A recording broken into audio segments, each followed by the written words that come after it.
आज हम सीखने वाले हैं पिल्लो मॉडलिंग। मैंने स्टार्टिंग में ही आपको बॉक्स का पैरामीटर्स बता दिया था। यहाँ से हमें बॉक्स लेना पड़ेगा।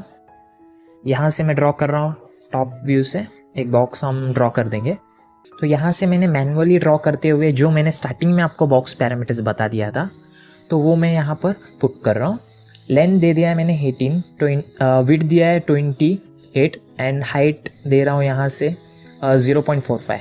ये टोटली लेंथ विड्थ हाइट वो इंचेस में रहेगा। तो length segment, width segment, height segment भी मैंने बॉक्स पैरामीटर्स के यहाँ पर दे दिया था। तो यहाँ से लेंथ सेगमेंट में लेता हूँ 40 एंड विड्थ सेगमेंट भी आप चाहे तो यहाँ से दे सकते हैं 40। ओके, यहाँ से मैंने दे दिया है इसको भी 40 विड्थ सेगमेंट। तो हाइट सेगमेंट आप चाहे तो 5 रख सकते हैं, या हमने रख दिया है यहाँ पर 5।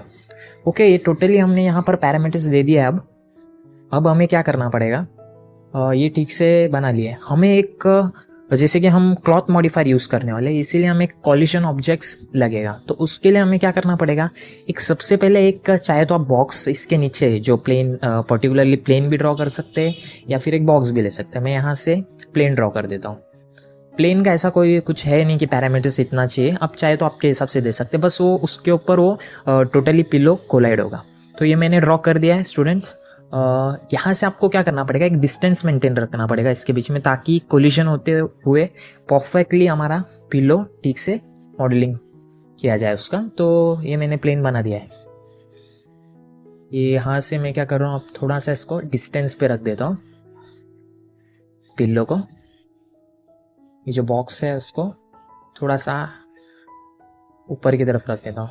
ये आप चाहे तो प्लेन का लेंथ विड्थ आपके हिसाब से आप पैरामीटर्स दे सकते हैं। मैंने यहाँ पर बाय डिफ़ॉल्ट 100 by 100 इंचेस दे दिया है, आपके हिसाब से आप दे सकते हैं। तो ये थोड़ा सा डिस्टेंस रख देता हूँ बॉक्स का, ये कोलाइड होते हुए ठीक से परफेक्ट कोलाइड होगा। तो ये मैंने ठीक से मैं देख रहा हूँ कि ये डिस्टेंस है क्या नहीं इसके बीच में मेंटेन। ओके, तो यहाँ से अभी आपको क्या करना पड़ेगा, टोटली आपको, ये मैं थोड़ा सा कलर चेंजेस कर देता हूँ ताकि आपको ठीक से पता चले। अब हमें क्या करना पड़ेगा, जो बॉक्स है वो एक्चुअल में पिल्लो में कन्वर्ट होने वाला है। तो उसको हम कैसा कन्वर्ट करेंगे, सब पिल्लो को हमें क्या करना पड़ेगा, क्लॉथ मॉडिफायर लगाना पड़ेगा। ये मैंने सेलेक्ट कर लिया है यहाँ से पिल्लो, और यहाँ से हमें क्या करना पड़ेगा, मॉडिफायर लिस्ट में आना पड़ेगा। मॉडिफायर लिस्ट में आने के बाद आपको क्या करना पड़ेगा, वहाँ से एक क्लॉथ मॉडिफायर आपको मिलेगा। क्लॉथ मॉडिफायर पर सेलेक्ट कर दीजिए आप यहाँ पर। ओके, इसके बाद आपको क्या करना पड़ेगा, ऑब्जेक्ट प्रॉपर्टीज़ पर क्लिक करना पड़ेगा। ये ऑब्जेक्ट प्रॉपर्टीज़ पर मैं क्लिक कर रहा हूँ यहाँ से। उसके बाद क्या करना पड़ेगा, ऐड ऑब्जेक्ट करना पड़ेगा। ऐड ऑब्जेक्ट क्यों, क्योंकि कोलिजन ऑब्जेक्ट है वो यहाँ पर नहीं है, इसीलिए मैं प्लेन सेलेक्ट कर कर यहाँ से ऐड कर रहा हूँ। ये प्लेन आ गया है यहाँ पर, आपको दिखाई दे रहा है यहाँ पर। ओके, ये हो गया है प्लेन। तो बॉक्स को आप क्या कर सकते हैं, क्लॉथ में रख सकते हैं और प्लेन को कोलिजन में रख सकते हैं। तो मैं क्या करता हूँ, यहाँ से मैंने कोलिजन में रख दिया है प्लेन को, और आप क्या करो, बॉक्स को क्लॉथ में रख दो। क्लॉथ में रखने के बाद एक बात ध्यान में रखना है आपको कि प्रेशर भी देना है वहाँ पर। प्रेशर आप चाहे तो 20 या 30, मैं 30 दे दे रहा हूँ यहाँ पर। 30 दे दिया है मैंने यहाँ पर। ओके, ये 30 दे दिया है मैंने यहाँ से। उसके बाद क्या करना है, एक बार चेक कर लो कि प्लेन कोलिजन में है या नहीं। ये है ठीक से, बॉक्स क्लॉथ में है और 30 प्रेशर दिया है इसको, और प्लेन कोलिजन में। सिमुलेट करना पड़ेगा यहाँ से। ये सिमुलेट मैंने कर दिया यहाँ पर। तो ये ठीक तरीके से एकदम परफेक्ट हमारा पिल्लो तैयार हो चुका है यहाँ पर। अब आपको दिख रहा है यहाँ पर ठीक से ये हो चुका है। तो इसके बाद अभी क्या करना पड़ेगा आपको, जैसे कि आप जो एजेस रहता है इसके बाहर की तरफ रहता है पिल्लो का, तो अब हम सेकेंड स्टेप में उसको डिज़ाइन करेंगे। फर्स्ट स्टेप में तो टोटली हमने क्लॉथ मॉडिफायर लगा कर परफेक्ट हमने बना दिया है यहाँ पर, आपको दिख रहा है ये ठीक से परफेक्ट एकदम पिल्लो दिख रहा है यहाँ पर। बस अभी इससे हमें और थोड़ा सा मॉडिफिकेशन करना पड़ेगा। थोड़ा सा एजेस बाहर रहता है जैसे कि पिल्लो का, उस तरह से हमें इसको कन्वर्ट करना पड़ेगा। तो ये मैं, आप चाहे तो इसको एनिमेशन रिकॉर्ड भी कर सकते हैं आप, जैसे कि हमने यहाँ पर कंप्लीट कर दिया है एनिमेशन। किस तरह से रिकॉर्ड करना है या एनिमेशन किस तरह से प्ले करना है मैं आपको बताऊंगा AVI फॉर्मेट में। इसके बाद आप टोटल वीडियो देखिए, लास्ट एंड तक देखिए, क्योंकि आप अगर हाफ देखेंगे तो आपको टोटल मॉडलिंग नहीं समझ में आएगा। हम मॉडलिंग के साथ ही साथ हम एनिमेशन भी देखेंगे, तो इसलिए आप एंड तक देखिए।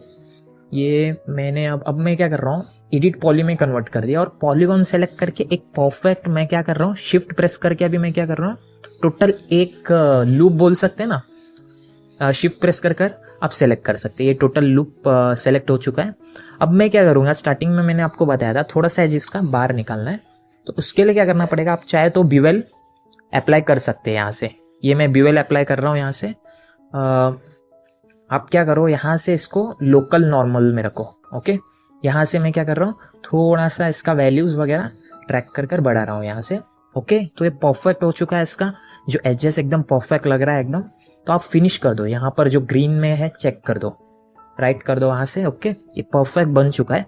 बस हमें क्या करना पड़ेगा, थोड़ा सा इसका एजेस इतना स्मूथ नहीं है, उसको स्मूथ करने के लिए आपको क्या करना पड़ेगा, टर्बो स्मूथ अप्लाई करना पड़ेगा। यहाँ से मैं क्या कर रहा हूँ, मॉडिफायर लिस्ट से टर्बो स्मूथ अप्लाई कर रहा हूँ इसको। एकदम परफेक्ट दिख रहा है, एकदम बेहतरीन तरीके से दिख रहा है। अब पिलो हमारा टोटल हो चुका है कंप्लीट। बस अभी हमें क्या करना पड़ेगा, नेक्स्ट थर्ड स्टेप है हमारा, सिर्फ एक वीडियो एनिमेशन इसका रिकॉर्ड करना पड़ेगा। और किस तरह से करना है मैं आपको बताता हूँ थोड़ी देर में। रेंडरिंग के लिए आपको क्या करना पड़ेगा, F10 प्रेस करने के बाद आपको जो सिंगल रहता है उसको रेंज में करना पड़ेगा। रेंज में किस लिए, क्योंकि ये वीडियो में कन्वर्ट होगा। अगर सिंगल में रहेगा तो सिर्फ एक इमेज बनेगा।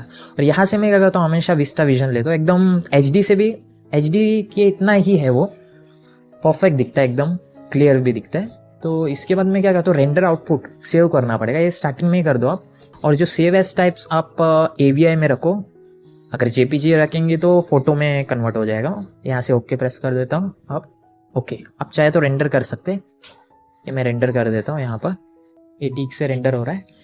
मैंने पहले से ही एक रेंडर बना के रखा था टोटली, का टाइम वेस्ट ना हो इसीलिए। ये हमारा फाइनल रेंडर है। आशा है कि आपको ये वीडियो पसंद आया होगा। वीडियो पसंद आया तो प्लीज़ सब्सक्राइब एंड लाइक कीजिए, और बाकी सारे भी वीडियो आप वॉच कर सकते हैं। Thanks for watching. Okay, bye.